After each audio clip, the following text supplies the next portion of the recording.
Live. There we go. There we go. Good evening, guys. Just let it catch up for a second, as per usual.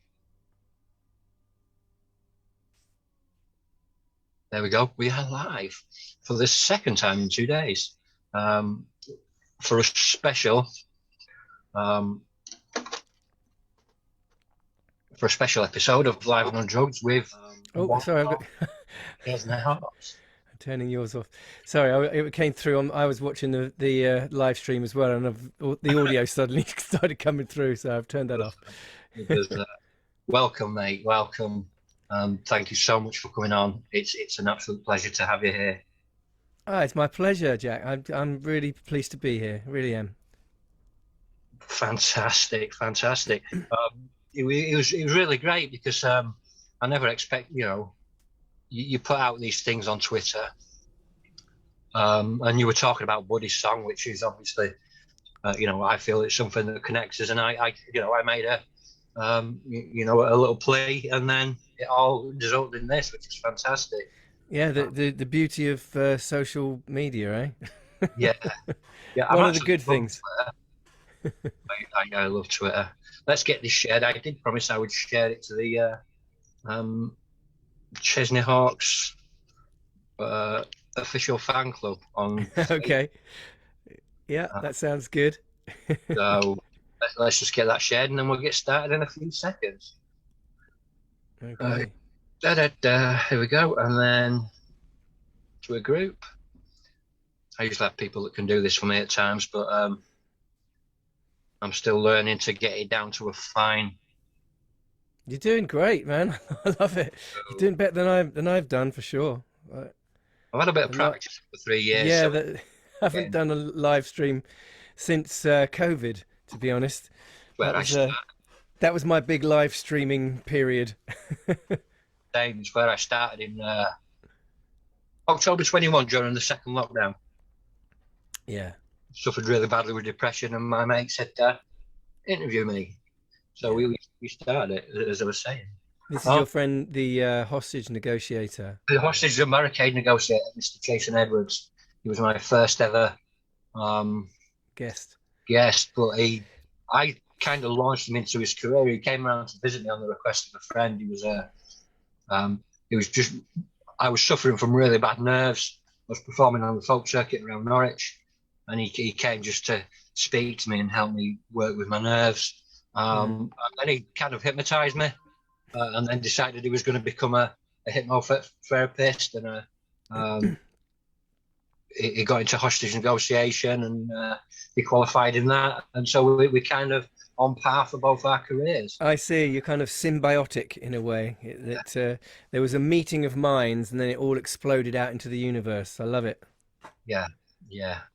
It was boredom on my part, and Jason said interview me. So I did, and it was great. And and it's been a fantastic 3 years. I've had some great guests. Yeah, fantastic. Let's go back to the start of your life, mate, and just find out a little bit about young Chesney. Okay. Well, what exactly would you like to know, or do you just want me to just go ahead and talk? Yeah. Well, I know you grew up with a pretty famous father. Yes. Yeah.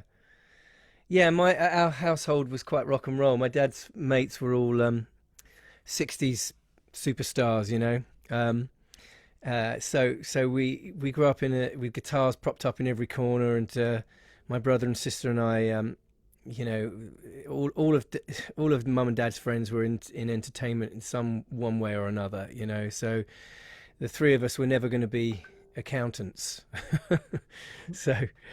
Yeah, it was a very liberal upbringing, I'd say, and my dad always says I came out singing, so I never had a proper job or anything like. The only other job I ever had was paperboy, and we lived in this little town in Berkshire, and I was Billy Ocean's paperboy. He's a good tipper. At Christmas time, yeah. Nice. Your dad is Chip Hawkes, is that right? Yes, Chip Hawkes, the lead singer and bass player of the Tremolos, and Yeah, I mean, that was my first kind of taste of music. Really, was kind of at a very young age. Going to see Dad play gigs, and I have great memories of just kind of sitting behind the wings and watching him with his long, flowing hair and knickers being thrown on stage and all that kind of stuff. And even at kind of 7 or 8 years old, I was like, yeah, that's what I want to do. Yeah, I get that. I get that. Um, so I take it your family were fully supportive of your want to be a musician. Yeah, then well, not average kind of parents, I guess, in that respect. Dad, it wasn't like forced onto us or anything. But music was very much part of the blood of all three of us. Actually, my brother's drummer, the drummer in my band, amongst other people, and my sister is a singer songwriter and now runs a music school here in Los Angeles. So they were always supportive. But my dad, he's one of those guys that I think he saw from an early age that if you're passionate about something, follow that. So he was very, very willing to kind of, no matter what I ended up, showing an interest in. I think he would have been happy for me to follow my kind of passions. Which is something that I've definitely passed on to my children. It's if I see something that obviously wets their whistle and floats their boat, as it were. Then I encourage them to kind of follow that. You can tell, can't you? You always know when something is like meant to be, or like it's in the blood or something. My youngest son is a guitar player and a musician. He plays everything, to be honest, and he's just flying. He's now at the Brit School in London, and he now plays like drums, bass, keyboards, guitar. He's ridiculous. So and it's because he loves music so much, and I could see it from a very, very young age. I was like that, the same. Yeah, I get that. I was like that with words. I was always good with words, and I liked to sing and I liked to mess about, but I couldn't get it. I had no way of getting it down on paper. Yeah. I was the special child. There was no such thing as dyslexia when I was a kid. I was just thick. So I wasn't nurtured, but I was always Yeah. creative. Yes, exactly. Well, for me, the creative arts is so important for kids. To help them through that, learning an instrument or painting or any kind of art. That's a way to express your soul. And that's what art is for. It is. It is. I never had people around me that would encourage that.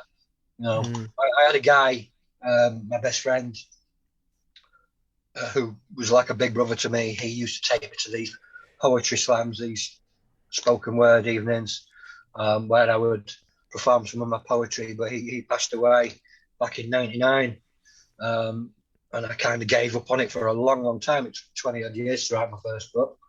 But yeah, I definitely agree. We need, Mm. people to nurture. Artistic expression. It's everything, especially for kids, because you just watch them get out, and you can see it in kids. That with the way they paint and draw, and or just get kind of like excited about like playing an instrument, or banging on a keyboard or something like that. You can see them wake up.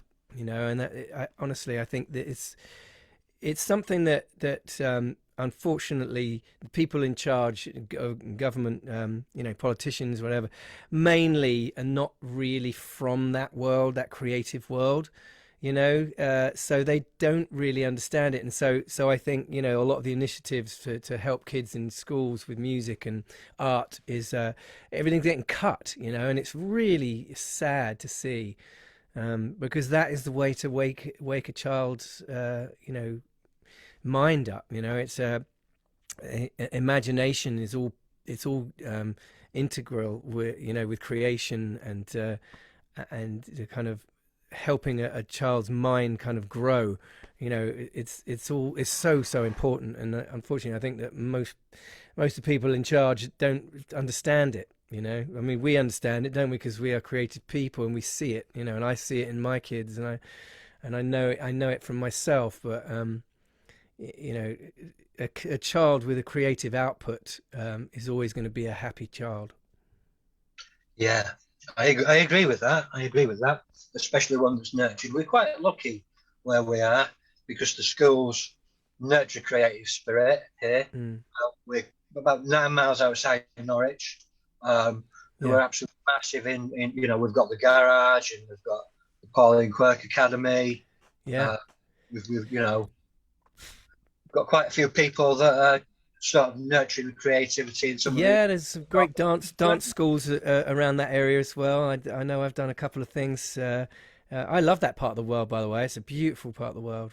I love the Broads, and you know, whenever I got gigs that way, I always try and make sure I've got like an afternoon or something to go and I don't know, just get on a boat in the Broads or something, or just kind of look around the area. It's beautiful. Yeah, I fell in love with it 20 odd years ago when I moved there. But you know, as you can tell, I'm not from here. I'm from Wakefield originally. Yeah, from up Yorkshire way. Yeah, Yeah, you know, and Northerners don't really, or didn't back in my day, sort of nurture creativity. Um, yeah, sure. but you know, we're quite lucky here because we get a lot of films made here, which is, you know, the Souvenir and the Souvenir Part 2 were made here, Right. which is Yeah. how I got my work on those two. And Banged Up Abroad is made here, and you know, out at Colter Charlotte, former airbase and stuff. Yeah. Jingle Jangle was made here, so we're quite lucky, really. But Yeah. Fantastic. Yeah. yeah, for film, Wonderful. you know, I fell in love with. As you can see, I'm a real big. You're a film buff, aren't you? Yeah, definitely. Yeah, that was my sort of escape as a kid. That was my escapism. I had a terrible time at school. I was bullied. I was Mm. abused by the teachers, some of the teachers and stuff. And the way that I found my release was watching films VHS. Mm. And Mm. there used to be it was called Sid's Video Shop. It was a little independent video shop in Yeah. Normanton. And we'd watched Buddy, the series, and then we'd watched Buddy's song in Yeah. school. One of the teachers had rented it, and I used to rent it every week from this video shop. So I just fell in love with it. It was the first film I ever watched that made me think that I wanted to be a filmmaker. Oh Uh, wow. Wow. you Yeah, know, well, that's beautiful to hear because I mean, you know, when you're involved in projects like that, I mean, I was only a youngster, you know, 17 when I got the part in that, and you know, so as young people are, you're caught up in your own thing, you know, and you don't realize that you might be, you know, involved in something that will affect, you know, a young mind or whatever. And that's the kind of stuff that you only realize when, you know, in time and as time goes by and you meet people like yourself, you know that it meant something to them. You know, it's like you don't think about that when you're making it. You know, I was just a kid, so that's a beautiful thing to hear. yeah. I mean, it just, I, I guess it affected me because it was probably one of the first British films that I ever saw that I kind of identified with. Hmm. You know, don't get me wrong, I had a loving family, a great loving family, but I was adopted. And, you know, I mean, I sat and watched Buddy's song this morning, you know, and it was, it gets painful to watch sometimes because you can see sort of, you know, Buddy's from a broken home and Hmm. his dad's a thief and, you know, his mum off doing other things and trying to be a businesswoman. You know, this kid trying to find his own identity. Hmm. Yeah, and he You know, found it through music, which is yeah, exactly, you know, full circle to what we were just talking about. You know, if that character Buddy didn't have music as an outlet for his, you know, for his songwriting was cathartic for him. You know, and he brought it all out. So songs like "Torn in Half," or even "Man Not a Boy," you know, are just like, you know, they had to be written, they had to come out, you know. So that's the one beautiful thing I love about songwriting, you know. It's like it's a form of therapy, you know. And he found that character Buddy found solace in music, you know, even if it was just like listening to music, like, you know, from his dad's collection of Buddy Holly records or whatever, obviously influenced a little bit through that kind of genre of music, but had his own thing and wanted to share his own soul through his music. And that's what,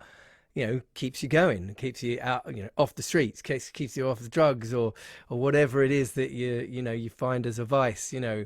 I mean, I know I can absolutely relate to that myself, you know. So I was so into music when I was young, that I used to just come back from school and just go lock myself in my bedroom and play guitar or listening to music or write songs or whatever it was that I was doing. And I'd lose hours and days doing that, you know, when sometimes some of my friends or whatever were out kind of drinking and doing whatever. I was obsessed, you know. So I'm a musicaholic. Yeah. I used to think I identified with Buddy a lot, but after watching it again today for the first time in a couple of years, I kind of identify with Terry a lot. Right. Yeah. You know, well, you're a father now, you know, you're a father. I am a father. And so Ex-criminal. yeah, ex-criminal, whatever. And you've been there, seen it, done it. And probably in your life, you know, early days, you probably did relate to Buddy more because you were more that character. You had hope, you had spirit, you had a creative mind, you wanted to make something of yourself, and, you know, those dreams you have as a kid that get chipped away as you get older. But now you're you know, a little older and been through it and experienced all these things. You know, you can relate more to Terry. That's interesting, though. Yeah, I can. You know, even just in his mannerisms and you know, how he just tried so hard to be a father, but he really struggled with it, because he just, you know, his friend meant a lot to him, and he kept getting nicked for silly things, and you know, I can see that. I can see that in myself, and you know, I but I loved drugs, so it was kind of yeah. No, of course, it's a real character, you know, with beauty and love, but also flaws, you know, and we all have that, and we're all kind of battling our own demons one way or another, aren't we? We all just, as long as you know, head to the light as much as you possibly can, then you're doing okay, you know. Yeah, and I'm finally doing okay. I'm glad to hear it, Jack. I really am. Tell me about working with Roger Daltry, the man himself. Well, I mean, Roger's a very powerful character. You know, I was only 17 when I met Roger, and he was a little bit scary, I'll be honest. But because I'd kind of grown up in a household that, you know, there was a lot of fame around, maybe not to that level. You know, my dad's friends were people like Jerry Marsden, you know, the Searchers, the Marmalade, Herman's Hermits, all those kind of bands, you know. And we even lived in the same town that John Lennon lived when I was a baby, you know, in Sunningdale. So I kind of grew up around fame. So that part of it didn't kind of feel weird, you know, meeting somebody who was very famous. But he's quite powerful. He's very he's strong-willed, which is obviously why he made it, you know, in the first place. He's a scrapper, you know. He grew up in Shepherd's Bush and you know, grew up a fighter, really. I remember I got to know Pete Townsend as well after that, and he was just basically, you know, he would say that, you know, basically Rog was a fighter, and that was one of the things that kind of drew him to him, and you know, he realised that, you know, Rog kind of was a go-getter, you know. It's like he was trying to get out of where he came from, and he, you know, that's how he did it through music as well, you know. And you know, Rog was very generous with me. You know, I was a young budding singer-songwriter and a singer, and obviously kind of coming up, and you know, he'd been through all of that, so he had some good advice for me. What, you know, mainly things like, you know, don't ever stop playing live. You know, just keep those kind of pieces of advice that would obviously come from a rocker that had been there and done it and done that. But like, you know, I'll give you an example of what he can be like sometimes. Is like when I did the screen test for Buddy's song. So it was like, it started with like a, you know, big cattle call kind of X Factor style auditions where I joined the back of the line, you know, and then I kept getting through, and you know, I was very lucky to get through to like, it was 2 boys and there was a screen test, and we had to do a scene, and it was the scene where Roger slaps me. I say something to him about, oh, you know, her, I guess the character's parents had split up and she was off with another man, so I said, oh, and she's knocking that man off, or you know, and something like that, and he slaps me, and it was a very emotional scene. And I just had never acted before, and I just presumed that Rod was going to pretend to slap me and I was going to pretend to be slapped, but I underestimated rock god Daltry, and he just walloped me around the face, you know. I mean, I had a big old red mark on my face. Honestly, I think it's one of the reasons I got the part, because that was like, they were real tears, you know. And then another part of that same day, I had to play a song on the stage, and it was at Bray Studios where the Who were rehearsing for one of their big comeback tours or whatever. And Townsend was literally at the back of the room, like just kind of leaning on the wall with his arms crossed like that, watching me play guitar and sing. And I was playing an Elvis song. Well, that's all right, mama, that one. That's all right when you. And so I'm playing it, and I'm kind of doing the Elvis moves and stuff. And all of the film people were kind of down, you know, in the crowd watching me. And Roger started to walk towards the stage, and I thought, this is a bit weird. I just kept going, well, that's all right, mama. And he walked up the stairs to the side of the stage, walked across the stage, and I'm still singing, and he just walked up to me, grabbed my leg, and he goes, stop moving your fucking leg. I was just like, all right, I've blown that one then, you know. What have I done? I thought, sorry, Mr. Daltry. And I mean, that's what he can be like, you know. He's quite harsh at times, but he's very, very generous with his advice, and you know, he'll stick up for you. You know, you want Roger on your side, and he has been on my side, you know, for 33 years now. So so you know, I still have a lot of love for him. That must have been a lot to handle for a 17-year-old. You know, a film that was quite big in its time, and then, you know, wasn't independent by any means, and a music career that went side by side. That must have been a lot for you to take in. You know, the rise to fame that you had. Yeah, it was quite a lot, because I was quite young. I was just 19 when that record came out, and I'd already started the promotion of the film before that. So I was kind of like doing the rounds with Roger, and I was doing, like, you know, Live and Kicking or whatever it was called in those days, and you know, the Late Show in Ireland, and with Roger, and I'd be, you know, we'd do an interview together, and he'd introduce me, and then I'd play piano and stuff like that, and yeah, that was fun. That was fun in those early days. But then when it just kind of took off, that's when, you know, Roger took a back step, and I just kind of went off and did my own thing.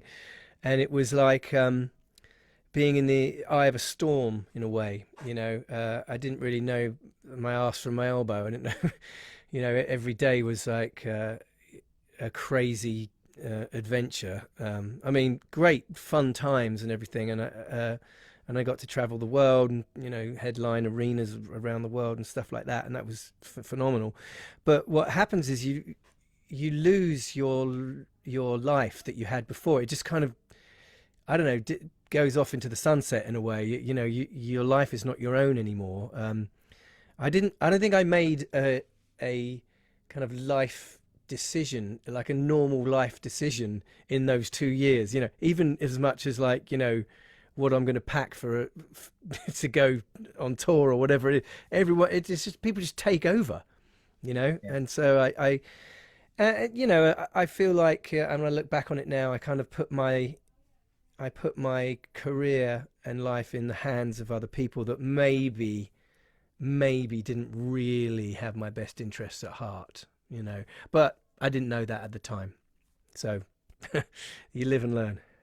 Yeah, I guess that's one sort of downside to being young and being catapulted into the type of fame that you've got.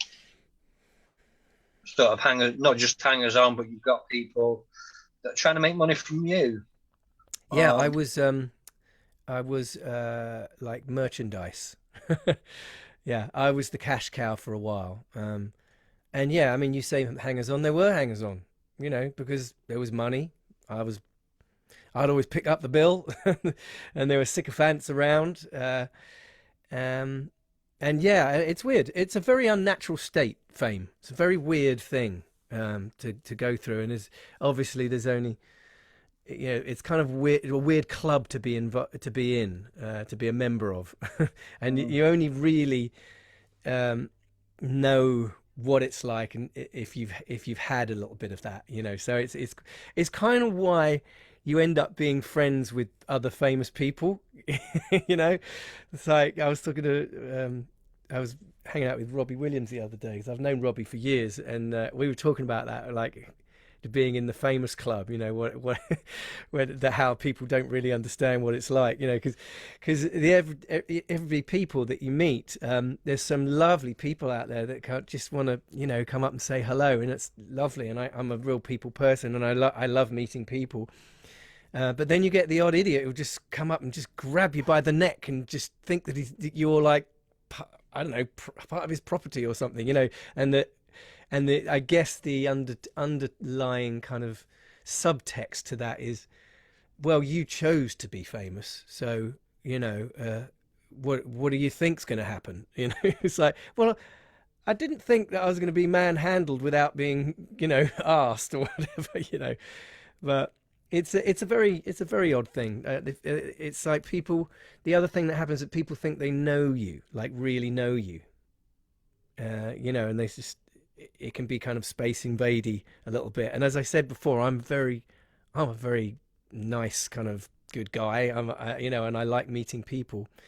And most people are really, really lovely, and there's a lot of love out there, and I guess that's a lot to do with time. Time is a great healer in that respect. In those 30 years since I first became famous, my fame has kind of changed. It's weird to witness it. Like, when it first happened, I was just kind of like the new boy there, and of course you're kind of open to the haters, and open to being knocked down by the press and all that kind of stuff. And then after kind of 10, 15 years after that, and you're still around, and you then become kind of like, it's like a cult thing happens, about the music or whatever, about the fame, and so it becomes about a time, and then after a while, you almost it's so weird the way it happens. People have this kind of almost like you're a national treasure or something. I mean, I definitely don't think about that myself in those words. It's just it's weird how being a part of the national zeitgeist for decades, it changes the way people think about your fame, if you see what I mean. It's really weird. I can't even explain it. I get it. I get it a lot, because unlike I suppose a lot of famous people, they're in and out of press, and they have their bits where they're favoured and when they're not. Whereas you, I guess you've stayed away from sort of sensationalism in part, and Yeah. that sort of, headline making. You've led a relatively quiet life. Yeah, I think you're probably right there. I'm still known for my music. So, sometimes people are known for hell raising or being shagger of the week or whatever it is.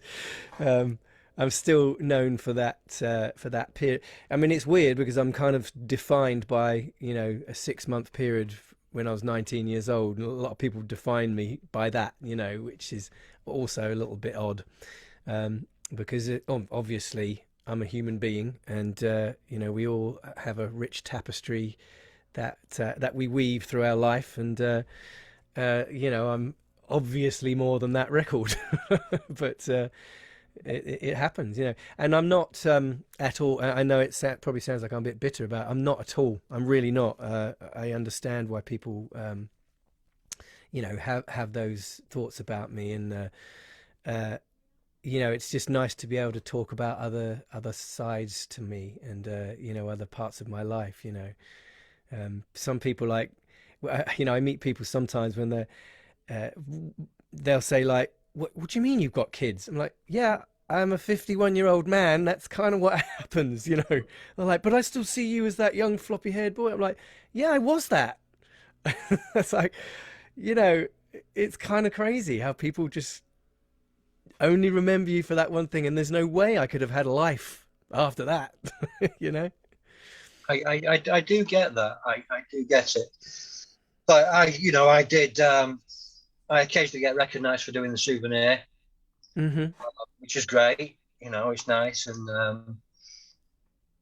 I've got fans on Twitter.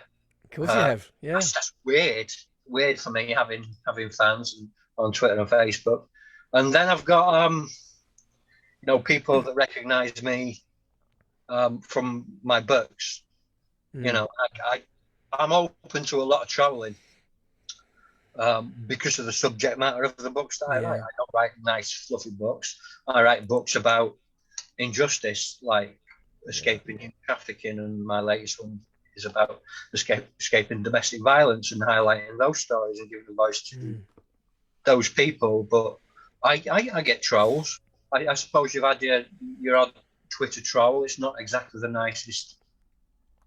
No, it's a modern day problem. I think social media it's easy to troll people, and obviously it's not just famous people. It's like kids get this issue quite a lot, and it can be really, really harmful, and to an extent where some kids will take their life, and it's a real issue, and I'm glad that schools have taken a hard line on cyberbullying, and that I had a little experience of that myself with my son. He was cyberbullied at a young age, and it was really tough, really, really tough, because there's a slight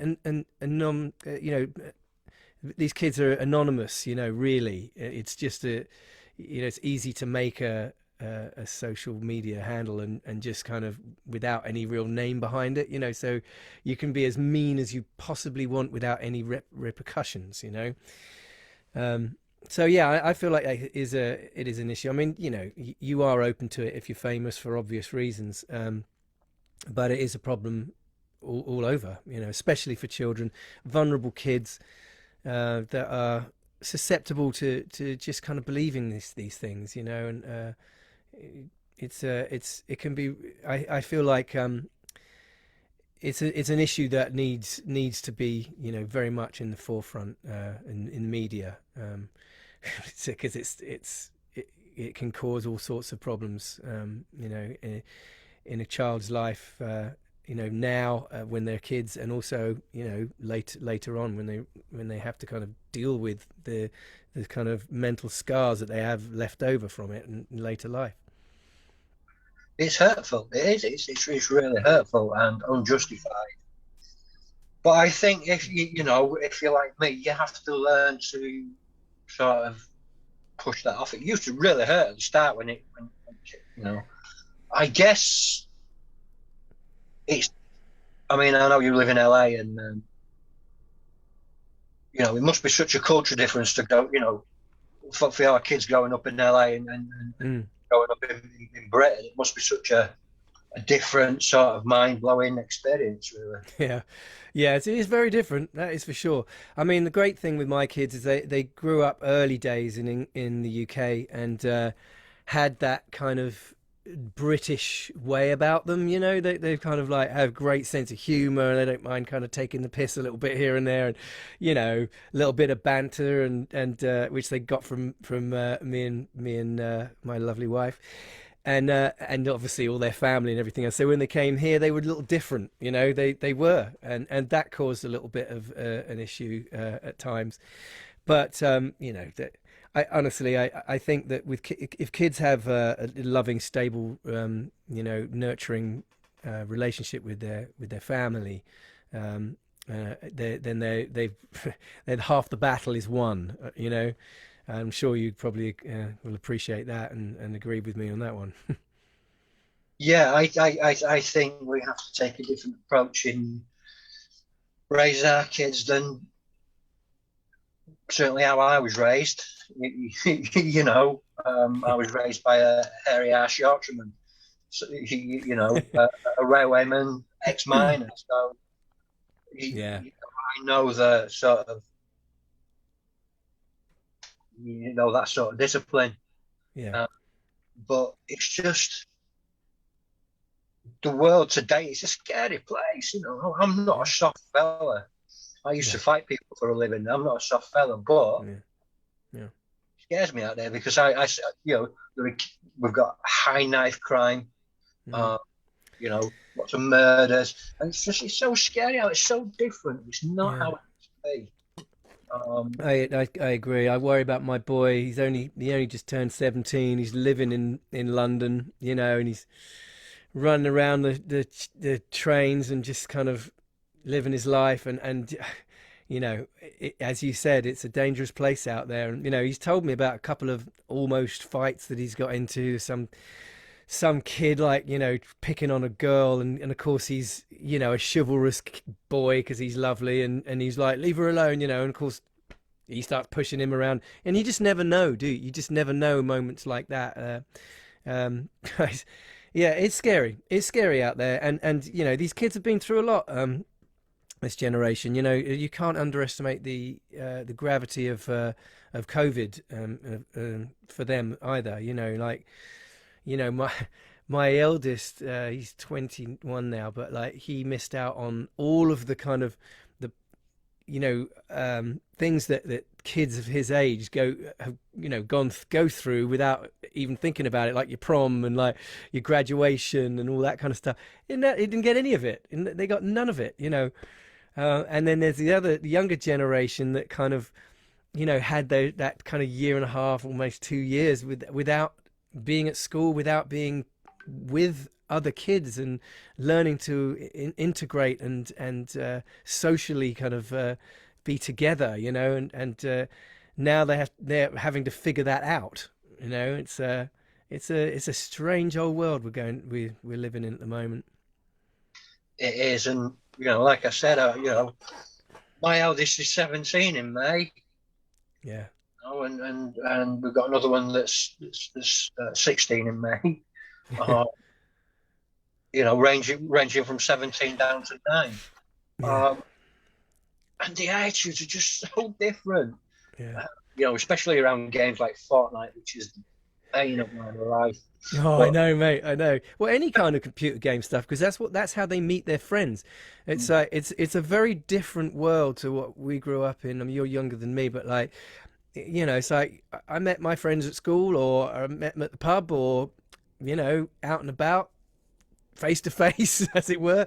All of my kids' friends are all people they've met playing games. You know, it's like, and he's, you know, I say to my son, who are you with? And he's like, oh, that's my friend Morgan or whatever. I'm like, well, who's Morgan? I'm like, oh, we play, you know, computer games. He lives in Idaho. I'm like, okay, okay. It's just different, isn't it? It's just a different world. it is. We have to be so vigilant here. Yeah. You know, because not everybody's what the same, and I'm really aware of that. in the Of job. course. Um, Of course. Yeah, I do worry about that. I do. It's like my daughter is 19. She's studying in Scotland, and she's doing kind of dating stuff online, and sometimes some of the people that I hear about, I'm like, are you sure they're what they say they are and who they say they are? It's like you just don't know. Yeah. no, I've had a, Scary. it is. I've had a couple of bad experiences online. Even myself, uh, Yeah.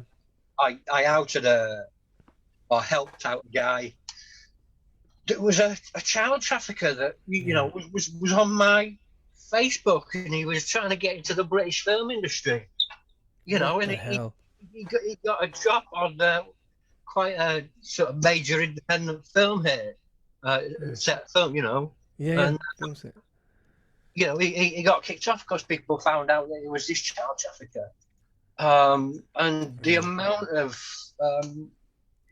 pedophiles that I've had to that have been outed just Yeah. through Facebook, and through this 6 degrees of separation. It's No, it's just crazy. It's everywhere. It's everywhere. I work with child sex trafficking charity called A21. I don't. You probably know them. And no A21, yeah. yeah, yeah. So I've been working with them for a while now. And I went to Bulgaria on a mission with them, and just the stories and the statistics are just mind blowing. And when you say it's everywhere, it really is everywhere. It's like it's in your town. This is happening. It's not just, people being trafficked from, Eastern Europe or whatever, all the places that you hear about. It's happening everywhere. And it's really, really scary. It is. People think it's like, Liam Neeson and Yeah, exactly. their kids go over to, I don't know, Bulgaria or somewhere, or Yeah, Thailand, and they get kidnapped. It's, most trafficking is domestic trafficking yeah, through our country. yeah, 40.3 million people worldwide yeah, are still being trafficked to this day. yeah. I'm lucky. I've worked with a lot of them. I've taken a lot of their stories. But Mm, I wrote Between the Streetlights and Red Lights because I wanted to find people that were brave enough to share their stories when I wasn't brave enough to share my own. yeah. And Wow. it's through them sharing their stories that I then started sharing mine. Yeah, And it's mind blowing. So some of the things that happen, and it's families, it's yeah. friends, it's uncles, it's fathers, and it's like, whoa, I didn't realize that was such a problem. Yeah, people don't know, do they? And that's why, it's so important to educate and talk about it on podcasts like this. In fact, I'm so glad and so grateful to you for, being able to talk about this stuff. It's like I do a lot of podcasts, and don't really often get to talk about the stuff that really matters like this. So, and, I appreciate you and your work, what you do. It's pretty amazing. You should be proud of what you do, mate. I appreciate that. Thank you.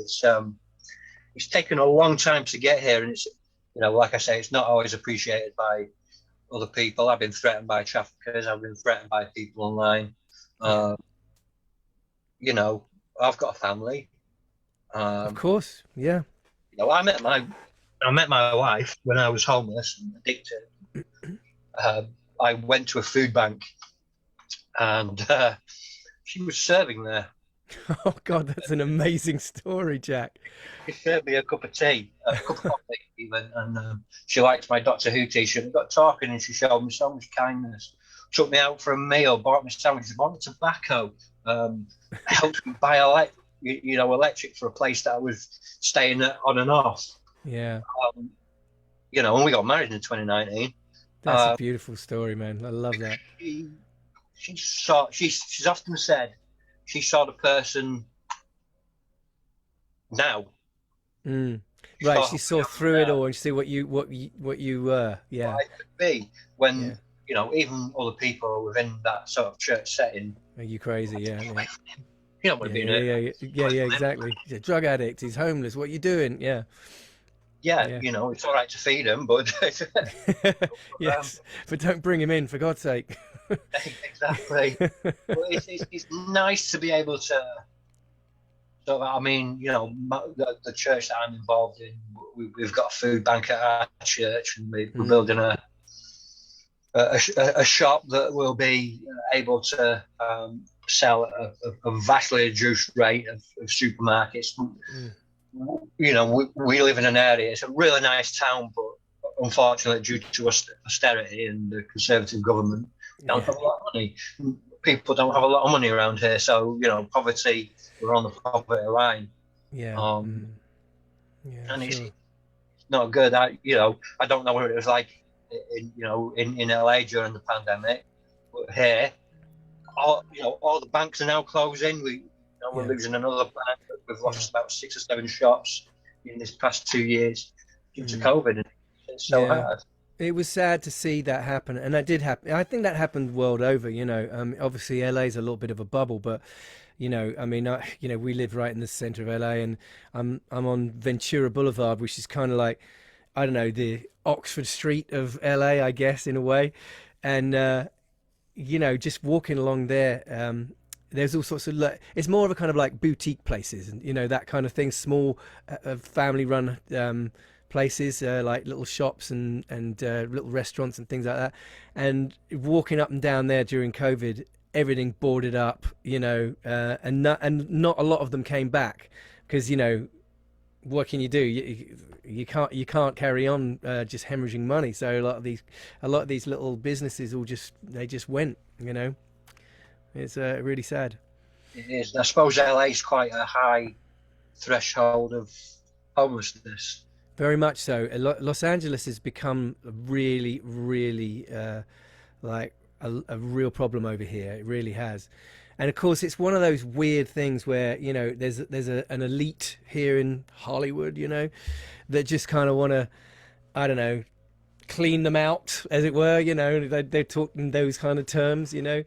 But COVID actually, obviously, made it a lot worse because a lot of people weren't able to afford housing and ended up on the street. And but there is we have a good governor over here, Governor Newsom, and he has really tackled the problem, and he's there's all sorts of new housing for homeless people, and there's loads and loads of food banks. It's almost on every corner. Like if you go in downtown and everything, you see it all over the place. And these people are really, there are places to turn now. It's getting much better, but I think at one point it was like a serious issue where people were, every single bridge, it was like a town, a little homeless town, and I think it's getting a little bit better these days, but it's definitely an issue.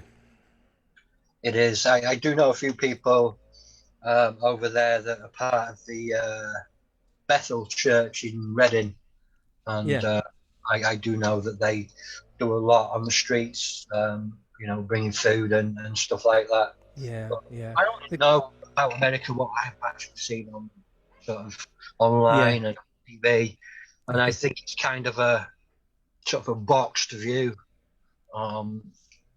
because we don't know what's going on. You don't see. You only see what people want you to see. Yeah.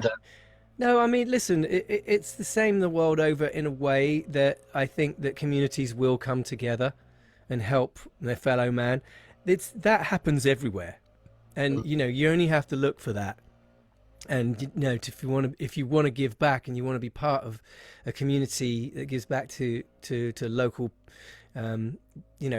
issues. And I think, you can always find that. And, America is no different in that way.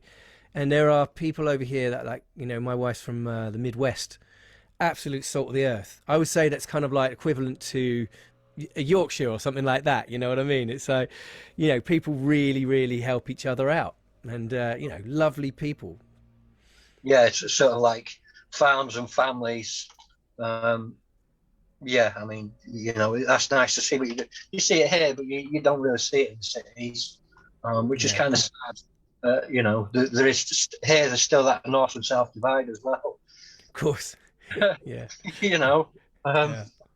So I am aware that you need to be leaving soon, but what's next for Mr. Hawkes? What's next for me? Well, I've got my own podcast, you know, darling. In fact, that's what I'm doing in a minute. I'm recording another episode of my podcast, Ferguson Harrington Hawkes, which starts a new series this week, I think. And so I'm doing that. And I've got a new album, which I say new. I had this ready just as COVID hit, so it's kind of been pushed back and back. And if my fan club are listening or watching this, they're going to be like, "It's not new. We just don't have it yet." So I'm definitely getting a little bit of that from some of my fans. So that album, I promise, will be out this year. You heard it here first. And I've got some touring to do, so I'm gigging a lot. There's also, anyone's interested, chesneys.com. That's got everything Chesney related there. So come and see me come and find me on the road, and I'll come and find you, Jack. If I'm in Norfolk, we'll go and have a cup of coffee or something. Yeah, we've got, our town is brilliant for coffee houses. It's one every sort of few hundred yards. It's absolutely great. Perfect. Yeah, I love it. Yeah. Well, as long as it's got more coffee houses and pubs, we'll be all right. Well, we've got a lot of pubs as well. Of course. I stay away from them. Stay away from those. Yeah. The coffee houses are great, and they're very supportive of me. And it's lovely to have a town that sort of nurtures my creativity as well. Yeah. Absolutely. And I listen, if there's ever anything I can do, and if you'd like my help in any way, just let me know, mate, because I said that absolutely means the world to me. I'm welling up at that. That is just absolutely beautiful, and thank you for that. Well, I mean it, because I really appreciate and grateful to you for the work that you do. And I think we think in the same way. So I'm here for you. I will send a copy of the books via your team. Thank you, mate. And I would love to. I'd love to see him. I really would. And I promise we'll definitely grab a coffee in Norfolk next time I'm there. You come see the gig, maybe. Brilliant. Thank you so much for that. It's been an absolute delight. I'm going to end this broadcast now. Thanks and guys, for having me, mate. Thank you ever so much for tuning in, as always. Yeah, thanks to everyone that was listening there.